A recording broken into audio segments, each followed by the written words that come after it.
The $7 funnel that made you millions of dollars, but almost also got banned. It didn't almost get banned. It got banned. That was The wild, wild west days. anytime someone's bought something from you, they're 10 to 20 times more likely to buy something else from you down the road. You're buying highly qualified. You have their credit card information. You can't get a better lead than. Had we been able to continue to do that, it would have been a $100 million company. We built that company with one tripwire from $360,000 a year to $3 million. A tripwire is something someone buys. It was the best, most congruent upsell. We said, hey, we'd like to give you the greatest big knife in America when you join our thingy. And conversions went to 42% overnight, doubled. One of our students actually took my model. He does just stickers and patches, and he's built like 17,000 membership doing $300,000 a month. The objective here is You don't need a $10,000 funnel. You need a $7 hook and a lot of balls. so the main reasons that people screw up, number one.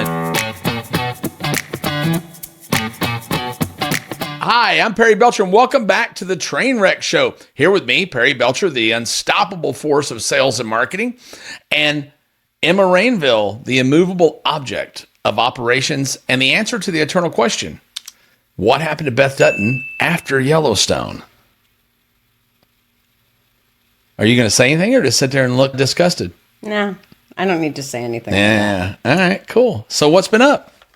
Not much. It's been a good week. What are we going to do today? I would actually, do you want to dive right in? Is that Yeah, sure. All right. So what I would love to talk about I don't want to spend any more time here with you than is absolutely necessary. I tell you every week. At any point, we can end this entire situation. I know. Okay. I would love to chat about the $7 funnel that made you millions of dollars, but almost also got banned. It didn't almost get banned. It got banned. Not forever. It almost got me. It got me banned from Facebook advertising still today. In one of our accounts. Maybe not. One of our accounts. Tell me about it. So, yeah, it goes back a little bit. A lot of people have heard of a tripwire funnel before, and I was coined for inventing that term anyway. But it actually... The godfather of the tripwire. Yeah, it happened. I wake up in the middle of the night. I don't sleep. I'm like a vampire. Everybody thinks she's the vampire, but actually it turns out it's me. I don't sleep, so I wake up in the middle of the night with these epiphanies sometime. And I was in Del Mar, California, and I woke up at 3 o'clock in the morning with an idea of this funnel that people would come into the funnel with a very low risk offer on the front, and then I'd have a big string plan in the back called the Del Mar. At the time, I called it the Del Mar plan. And I was in business with Ryan Dice at the time. And I was in California and he was in Austin.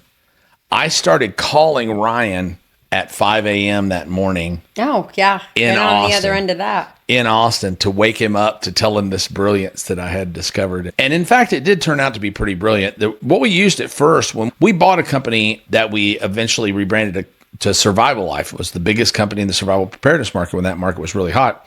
And we sold $200 and $300 trainings in survival, but they didn't sell that much, right? So what we ended up doing was coming out with these $7 execution reports, and each execution report would be how to do a certain thing, like how to purify water, or how to collect rainwater from your gutters, or how to build an emergency shelter if you're in a tornado or what have you. And we started selling these $7 reports. What we found out was that in a month of selling $7 reports, this was before we had a funnel, there was still a benefit to selling $7 reports to the list, because the people who bought the $7 reports, when we would launch our $200 or $300 things every month, 70 to 80% of the sales would come from people who had bought a $7 report that month. Okay. So the fact was that what we learned was anytime, this is a writer-downer law, basically, anytime that someone buys something. This is a writer-downer. It's a writer-downer. Is Perry Belcher speak for, hey, write this down. Yeah. So it's a writer-downer. So anytime someone's bought something from you, they're 10 to 20 times more likely to buy something else from you down the road if they get value from that thing they bought. Especially if they get an excess of value, if they get more than they expected when they spent the money. So we ran on that premise with this business, and then eventually we said we should do that for digital marketer. And we started selling $7 execution reports at Digital Marketer. And that changed everything for Digital Marketer. We were already selling mostly $300 coursework with $300 upsells. We started selling $7 execution reports. And we literally sold hundreds of thousands of them. And that built the entire Digital Marketer business. Where it really kicked into super high gear for the survival business was when we, instead of selling reports, we started selling widgets. We started selling things. Cheap, inexpensive little items that we could give away for free with a free plus shipping offer. And the very first one we chose was something called the credit card knife.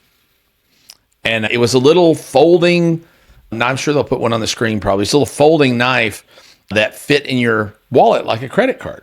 And you could fold it out and you had a weapon. It not only did we sell, are you ready for this? 1.5 million of those credit card knives as the front end funnel for Survival Life. That's how Survival Life got so big. So if I'm a firm believer, had we been able to continue to do that, Survival Life probably would have been a $100 million company because we built that company with one Tripwire. We built that company from $360,000 a year to $3 million a month based on that with one knife. With a 45-cent credit card knife from China. Yeah, it was pretty crazy. We sold so many of those. In fact, I don't know if they can find the graphic, but it was on signs at TSA, especially in Canada. Wow. It was the number one seized item by the TSA that year. It was the number one seized item. It was crazy because everybody was sticking these things. That's why they shut your ass down. Well, they shut me down because Facebook passed a thing where they didn't allow advertising of any weapons at all. You can't.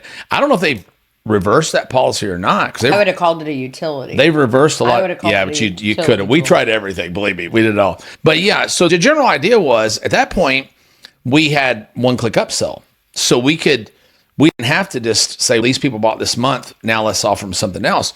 We would offer them the credit card knife and then immediately offer them membership in the Family Protection Association or the American Gun Association on the back. And most people don't understand premiums. I'm like the only freaking guy still that talks about premiums very much. I talk about premiums. But we at first. Let's back up for a second. I want to stay on task and Sure. on target, but it frustrated me when you said that because I absolutely know what premiums were. And then I sat here for a second and I was like, who taught me that? Oh, yeah. So you're the one that taught me about premiums and fast acting bonuses. So let's talk about that for a minute. I just want you to explain what a premium is briefly. We can do a whole podcast Sure. about it eventually, but just so people aren't confused. There are Tripwires, premiums, and bonuses. And they can all be the same item. And a tripwire is? A Tripwire is something someone buys to enter a marketing funnel. So it should be something incredibly irresistible, incredibly inexpensive, incredibly no risk to the buyer practically, but that identifies that buyer As a buyer. as a certain kind of buyer, right? I didn't sell credit card knives to ladies. I sold them to dudes who like knives. So dudes who like knives tend to be survival-minded, gun-minded, outdoors-minded. So it matched the Survival Life brand. Now, what is Matches the brand. What is a premium? A premium is something you give someone when they buy something else. So to give you an example, I'm old, right? So in the Carter, Yeah, no shit. In the Carter 80s, when we came from Carter to Reagan, we had something called savings and loans. They were like pseudo banks. Now, most people don't remember these things, but it was a debacle. They'd made it to where almost anybody could open a bank who had a few $1 million. And these savings and loans were competing with banks for depositors. And like in the state of Texas, if you opened a $100,000 CD at one of these banks, they would give you a shotgun. Most places, you got a toaster or a set of steak knives or something. You got a gift for taking an action. And a premium only needs to be something that someone wants. You could do a toaster or a set of steak knives for any offer. It doesn't matter what it is. We actually, one of our clients was LifeLock back early in the day of LifeLock. Todd, I think was his last name. But they came to us to try to figure out how to sell more LifeLock. And we tripled the conversion rate of the LifeLock annual offers by offering a shredder, a little paper shredder that went on the top of your trash can as a premium when you bought LifeLock annual, because everybody was buying it monthly and they wanted to sell more annual. So by giving a premium, so it's a bribe you give, and then a bonus is A bribe. It's a bribe. Yeah, Yeah, it's a bribe. And here's the thing about a premium. What makes the difference in a tripwire and a premium? The tripwire needs to identify the customer. The premium doesn't. The premium needs only be something people want. It doesn't have to have a damn thing to do with the product. My favorite premium story ever is Big O Tires in Florida. Because every Big year, 10 tires. I thought it was Big O. I'm pretty sure it's Big 10. It might be Big 10. Yeah. But every year in January, they run this special because nobody buys tires in January. It's a tough month for January. So they run this special. If you buy tires in January, February, they'll send your girl a dozen roses on Valentine's Day. So they hit it right between the eyes. No dude wants to screw with that. Everybody forgets it. And the thing is, if tire store A is selling me tires and tire store B is selling me tires, like sending roses to my girl, guess what? I'm going to buy my tires at tire store B. And it's probably a very low cost for them to deliver on this service. So it's really interesting how it works. And then a bonus, you've all seen bonuses. Bonuses typically are at the end of an offer to sweeten a deal. And typically speaking, bonuses tend to be things related to the product, but they don't always have to be. One of my favorite bonus premium stories is Yannick Silver was selling a copywriting course. And had been selling a $2,000 copywriting course. He sold it forever and ever, and it was starting to slow down. And he had added all kinds of other courses to it, all kinds of other products to it, all kinds of other coaching things. Nothing would move the needle of conversion. And he did a coffee mug that said, "Kiss the coffee." You drinking out of a Wonder Woman mug? Somebody needs to have some feminine energy in this group. But he added a coffee mug that said, "Kiss the copywriter," and got a 4% bump on a $2,000 offer with a $2 coffee mug. Yeah. It's just really weird how people will do things to get a thing that they can't buy. And it's best that they can't buy it. Yeah.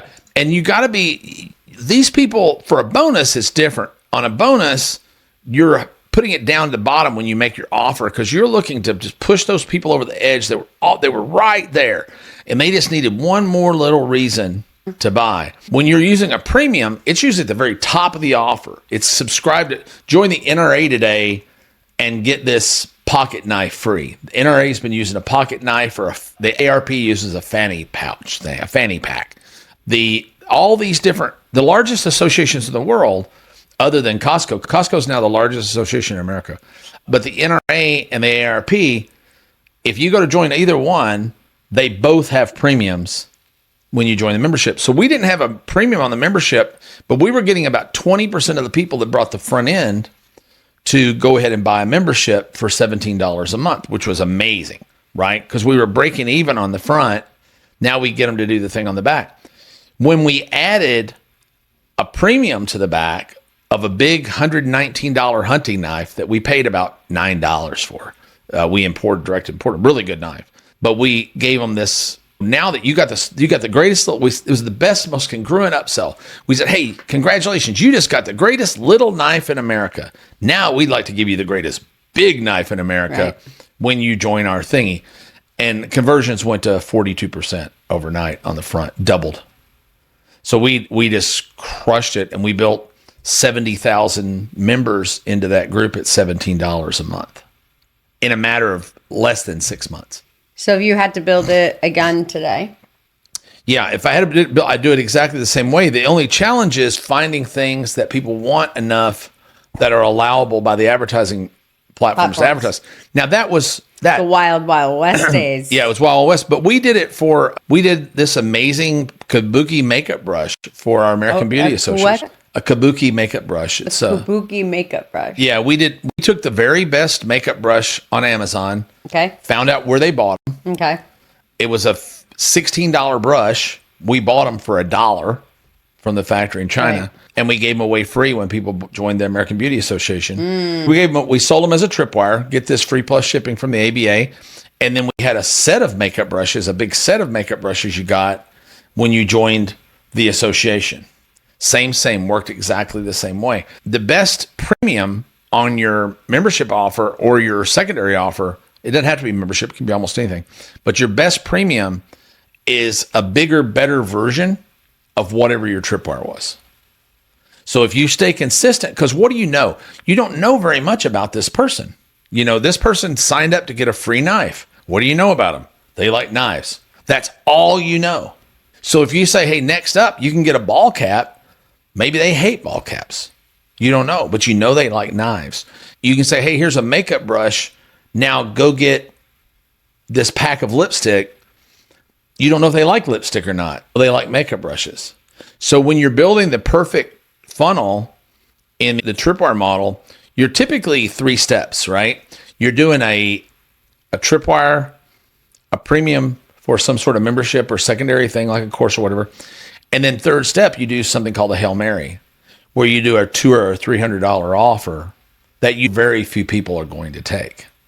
But it's okay, because when you get one, it's really nice. If you sell 100 front ends and you sell 30, let's say, main offers, you might sell 2 Hail Marys, but those 2 Hail Marys are $600. So Ryan used to call them slack adjusters, which they are. They're slack adjusters. They pick up the slack of the funnel. Mm-hmm. And that's just what you sell in the funnel. But when you're running this the right way, you have different follow-up series. So I always use a 2-step order form. So if somebody fills out step 1, name, address, and all that, but they don't fill out credit card, they get a series saying, hey, what are you doing? You didn't get your credit card knife. If the people buy the credit card knife but don't buy the other thing, we'll say, hey, what are you doing? You didn't get your big knife. Right. So we stack some benefit. If they bought the second but they didn't buy the third, we go, hey, welcome to the association, but you didn't get your leather bomber jacket. We want to give you $50 off of it right now if you want to get the leather bomber jacket or whatever. So you're running 3 different follow-up series on the back. And if you do this the right way, I know a guy right now that's built, one of our students actually, that took my model and did it with stickers. Yeah. He just has stickers for hiking and camping people, because they like putting stickers and patches on they're putting stickers on their vans, and they like putting patches on their backpacks. So he does just stickers and patches. And he's built like 17,000 people in a membership that way, and is doing $300,000 a month. Yeah. It's pretty good. It's pretty good. So these offers really do work. Yeah. They're a lot harder now. They're harder because the cost of advertising. It isn't just the cost of advertising, it's merchant accounts. Free plus shipping is an issue when it comes to merchant accounts. There's a lot of things that you need to do to... It's not as bad for us because we never forced continuity. I always offered the continuity in second step. I never forced continuity. I think forced continuity is a disaster for a merchant in every case. Yeah. Doing it the way we've done it for years without too much trouble. We have done it for years without... since I've been with you, there hasn't really been any trouble. But the free plus shipping world is difficult, and how you have to word things is a little bit difficult. Mm-hmm. You can't put free plus shipping anymore on your pages and get it approved for merchant accounts. I'd love to walk through what most marketers are doing wrong when it comes to tripwires or free plus shipping or whatever you want to call it. Sure. Okay. Yeah. A lot of people try this. I kind of love this. Number one, obviously, is forced continuity. I kind of love this because so many people have tried to copy my model and said, oh, shit doesn't work. It doesn't work, by the way. If you don't have your back end flushed out, you will burn through money like shit through a goose. He's not just talking about the colonoscopy he had last week. He's talking about your step 2 and your follow-up series and your retargeting. Yeah, you got to be very efficient to run this model. But if you are efficient, my God, the money you can make. So the main reasons that people screw up, number one, they don't have a tripwire that clearly identifies the audience.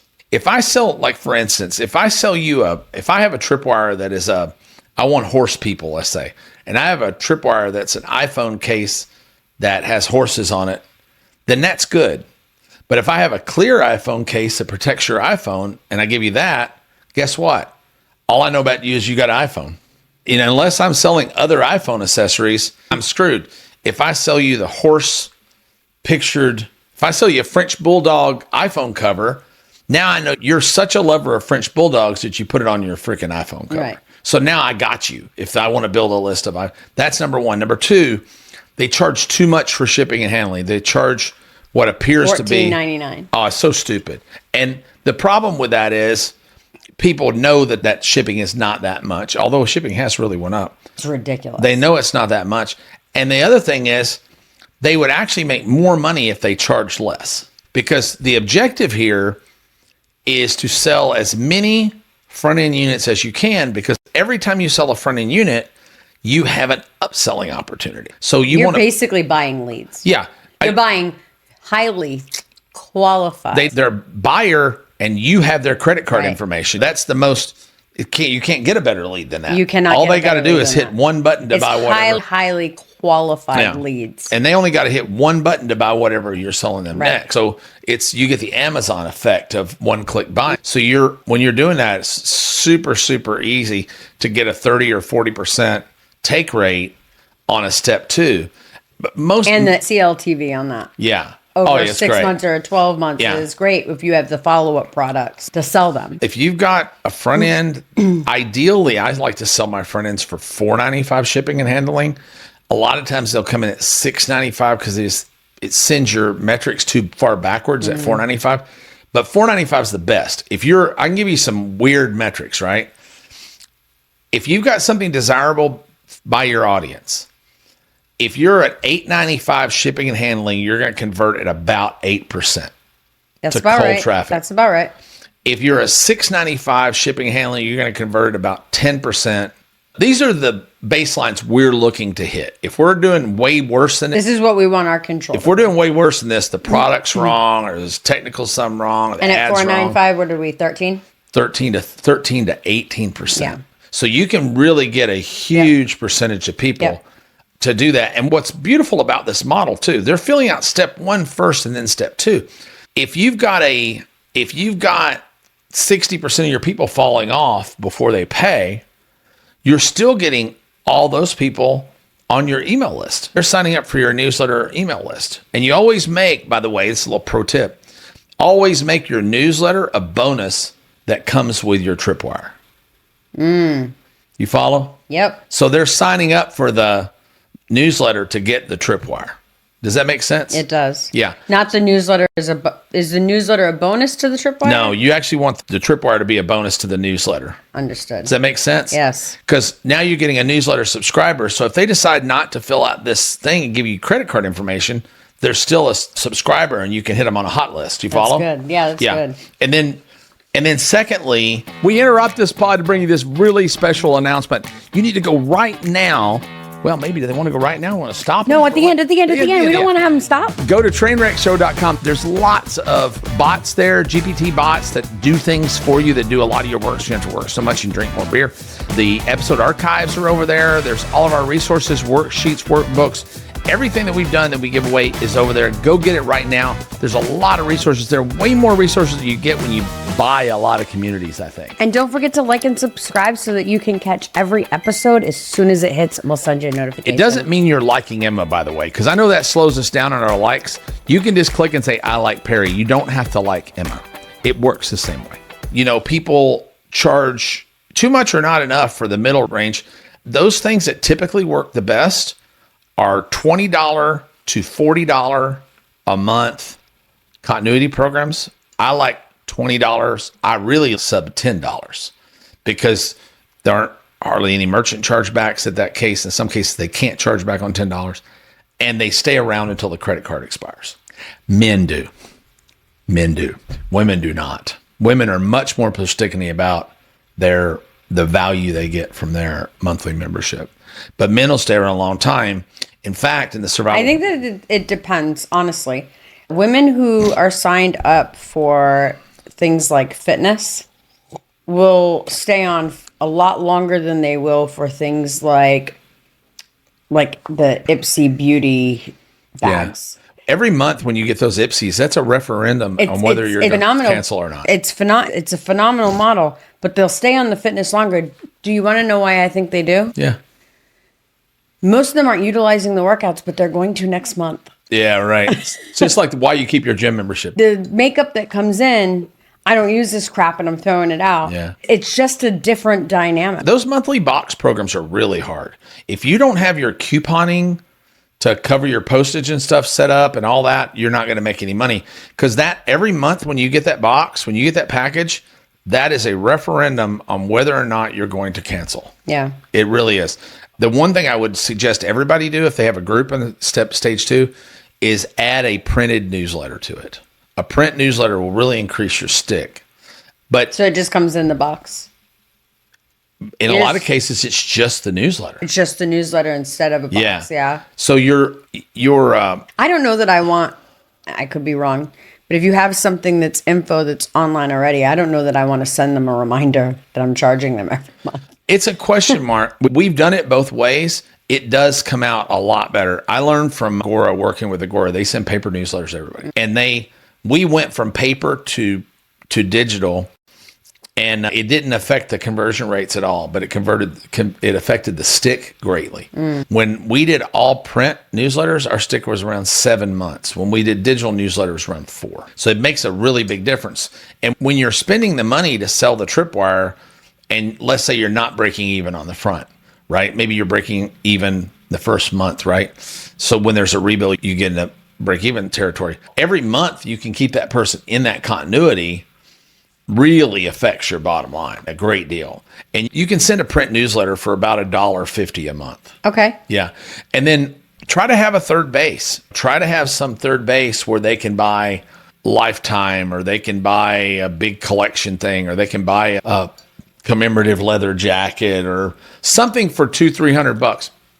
Knowing Lifetime is also difficult. It's difficult merchanting. It's almost impossible. In fact, it's really tough on the ops side, because what you're telling a merchant account broker, deferred not broker, liability. but a merchant account payments company, is that forever and ever, you may have to pay my customers back if for any reason I'm no longer in business. I know how they never stopped doing that at Agora. And I don't know how. I know how. So it was all downloadable. Was it? It wasn't upkeep that they were selling, even though they did have upkeep, it was perceived. It wasn't written. If you look at their terms and conditions, you have lifetime access because you're able to download what they send. Interesting. Yeah, it was all the wording that they used. But having something there can really make a big difference, because we would look at day to day in our stats back then, and you'd see some days we were negative, some days we were positive. And then you'd see a day, man, we're really positive. I was really positive. We have 3 Hail Marys that day. So it really pushed you into positive territory. The next day you wouldn't have any, and you're in negative territory. But if you looked at it over a week, you really need to look at it over about a quarter. Yeah. Over a quarter's time to see what your CLTV is and what your spend is. And a lot of times what you'll find, if you can stick around that long, and like you said, your back end's good and your follow-up sequence is good and you have a lot more products to offer that is for that demographic. You can't go sell them supplements after you sell them. You can't sell them period supplements after you sold them a knife for their wallet. You'd be amazed what I've seen. But if you have like products over the course of a quarter, and then if you add in, a lot of these people do, they put them on an affiliate journey after they're done with their journey, and they make money off of affiliates. You can get I made a lot of money off affiliates and list rentals. Your CLTV, made millions on list rentals. CLTV, if you want to suck every dollar out of every single customer, your CLTV can be quite high on these if you have your entire flow together. And then you can dump them into a flow where you create mailbox money for yourself because you're going to start selling other people's products. We found out later, right before we started winding that business down, because the temperature of that whole situation changed. But we started fooling with quizzes. So take this quiz to get my Tripwire. And it was remarkable. If a person took a 5-question quiz, they were twice as likely to buy than the people who didn't take the quiz. But you would lose some of the people would fall out during the quiz, but it still works out net positive in most cases to put the quiz up front. And it also helps you a lot with the regulatory. Yeah. Because you can advertise the quiz, and once you're so many steps down in the quiz, you're outside the regulatory realm of, You're not outside. You're not outside. You're outside what a lot of platforms are going to look at. I don't want you to be quoted and misunderstood. Facebook, right? Your PPC ads, Google, all of those you're too far out that they're not going to notice. That doesn't mean the FTC or the FDA or some. I'm not saying you do anything illegal either. I'm just talking about. For sure. I just want to make I'm sure you talking don't about get misquoted. if you want to put a credit card knife or a vape pen or something if it's far enough into typically the funnel. not allowed to be advertised. I know somebody right now that does a big job with quizzes and surveys in the ED market, where they do take the manliness quiz, see what kind of man you are, and they're asking all these questions. Dead one. And at the end, they're saying, "Yeah, here's something for your lump wiener." Yeah. This has been a lot of fun. I love talking about these things. I'm watching people over and over again in our space and at the level that we're at. They don't want to do these funnels anymore. They want the $10,000 funnel. And the $10,000 funnel is great. I want a bigger dick in a private island, but life's just full of disappointments. Everybody wants to spearfish. That's easier. You're serving less clients. Your opportunity to sell is so much less. Stability sucks. Right. You don't need a $10,000 funnel. You need a $7 hook, and a lot of balls. The theory is very different. So this model is the model I've always focused on. I've never been the big ticket guy ever, really. Do you want to sell a million people $7 or 100 people $10,000? I want a million opportunities to sell the $7 people more stuff. But this method, you're casting a big net and you're pulling everything up in the net. You're getting hubcaps and used tires and trash fish and crabs and crawfish and everything are coming up in this thing. But you know what?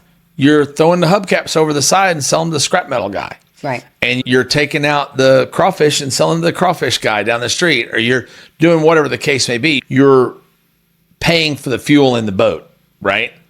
And then you're out of there. You're occasionally a tuna's going to rise up. What everybody's wanting to do now, I only want to sell to people with money. No shit. So does everybody. But the problem is, most people, we were talking about this, I think, earlier, they're not, I was talking with Costa about it earlier.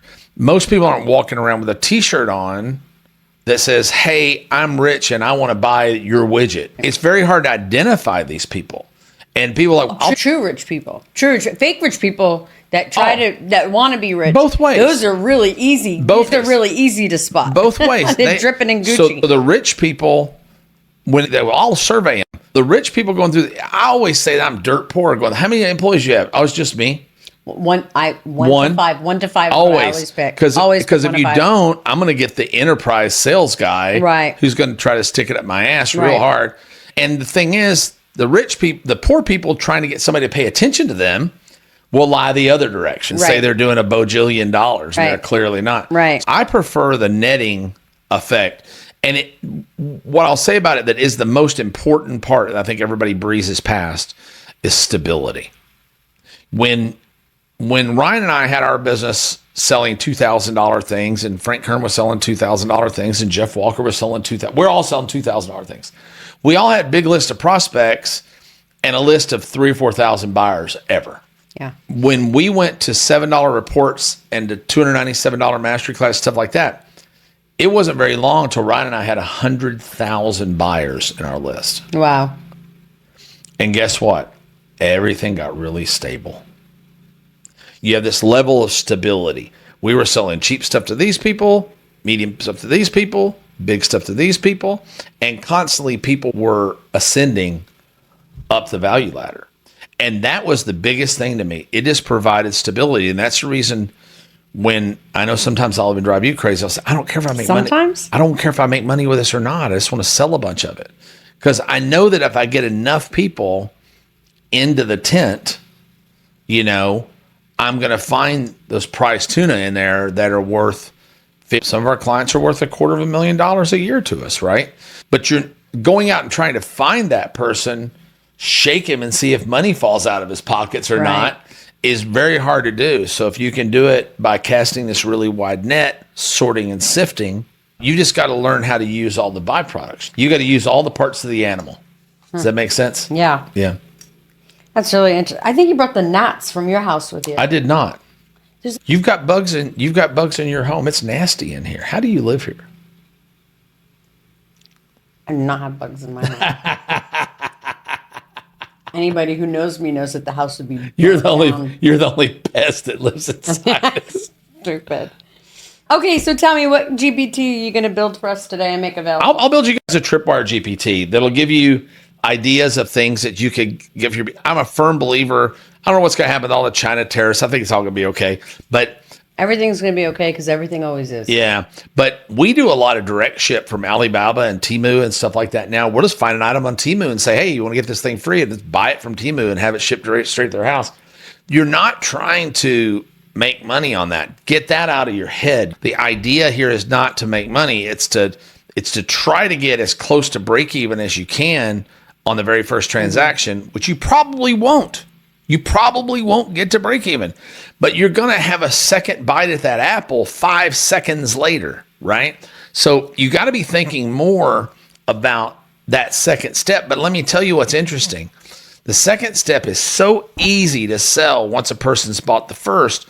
The Agora companies I've worked with for a long time that do over $1 billion a year. They're probably the single largest employer of professional copywriters in the world. I really believe that's true. Them and Joel Osteen. And no kidding, by the way. Joel Osteen has a room of copywriters because look at the margins he has. I absolutely know that. Yeah. Anyway, but their best copywriters, their super high dollar copywriters that make over $1 million a year, guess what they all write? Front end offers. They write $50 offers.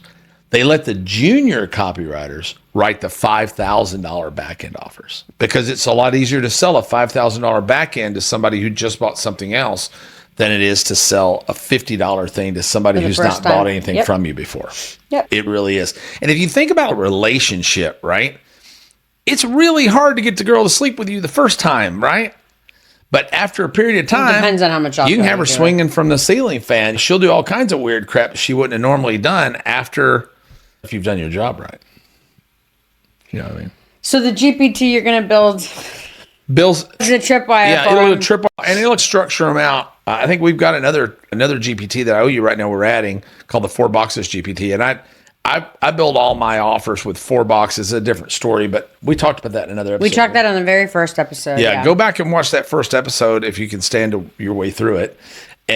But it's pretty good, and it'll explain the principle of 4 boxes. But I'll build you a Tripwire GPT. I'll help you. And so the place that you can find all these tools is www.trainwreckshow.com. We have GPTs, we have courses, we have all kinds of free stuff. It's truly free. It's truly free members area. So go ahead over there, check us out, subscribe, do all the things. Do all the things. Yep, do all those things. All right, look forward to seeing you again. All right, thanks, That Barry. was for them, not you. It was, oh, God, dude. That guy.